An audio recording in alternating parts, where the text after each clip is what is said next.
Lust isn't unusual. Attraction is part of being human. The problem begins when a desire starts making your decisions for you. You see something attractive, get an urge, and immediately follow it. Scroll, watch, search, repeat. Then you tell yourself you'll stop tomorrow. If you want control, the answer isn't pretending you have no desire. It's learning to experience the desire without automatically obeying it. 1. Stop feeding the trigger. Most people try to fight lust after they've already spent 20 minutes consuming triggering content. That's backwards. If you know certain accounts, videos, websites, or situations repeatedly trigger you, reduce your exposure to them. Unfollow, mute, remove unnecessary access. Don't keep the temptation within arm's reach and then complain about your lack of discipline. Control begins before the urge becomes overwhelming.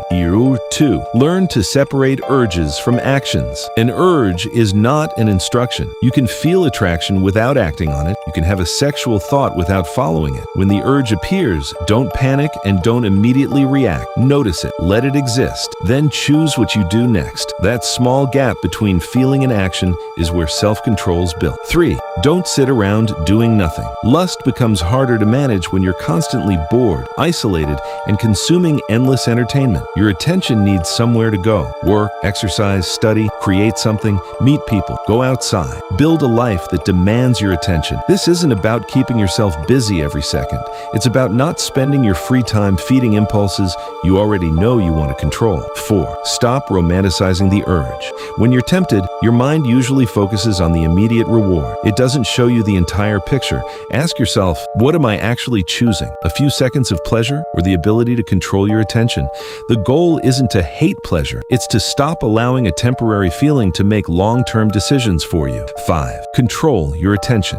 Your eyes are constantly being trained by what you consume. If your feed is filled with sexualized content, your brain becomes accustomed to looking for it. Change the input. Your attention is valuable. Don't give it away to every image that demands it. What you repeatedly look at becomes easier to think about. 6. Don't turn attraction into obsession. Finding someone attractive is normal. Staring, constantly fantasizing, checking their profile repeatedly.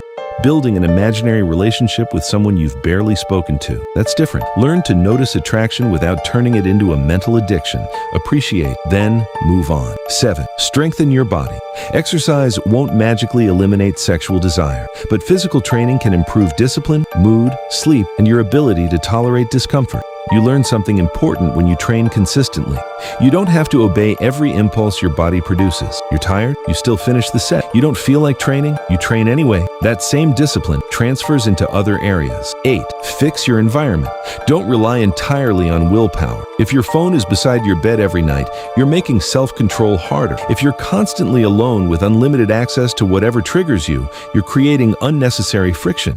Change the environment. Keep your phone away when you sleep. Remove accounts that constantly trigger you. Use content restrictions if necessary. Make the behavior you want easier and the behavior you don't want harder. Environment beats willpower surprisingly often. 9. Don't use shame as a strategy. This is important. Feeling guilty doesn't automatically make you disciplined. If you slip, don't spend the next 3 days insulting yourself. Look at what happened. What triggered it? Where were you? What were you feeling? What could you change next time? Then continue. Learn from the mistake instead of turning the mistake into your identity. 10. Know what you're actually trying to control. The goal isn't to become emotionless. It's not to hate women.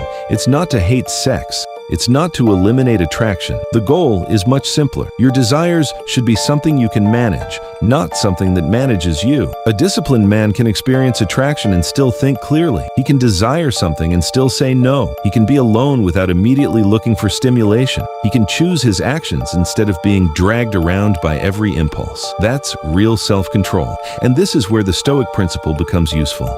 You cannot always control what you feel, but you can train yourself to control what you do with it. Don't try to become a man without desire. Become a man who is stronger than his impulses.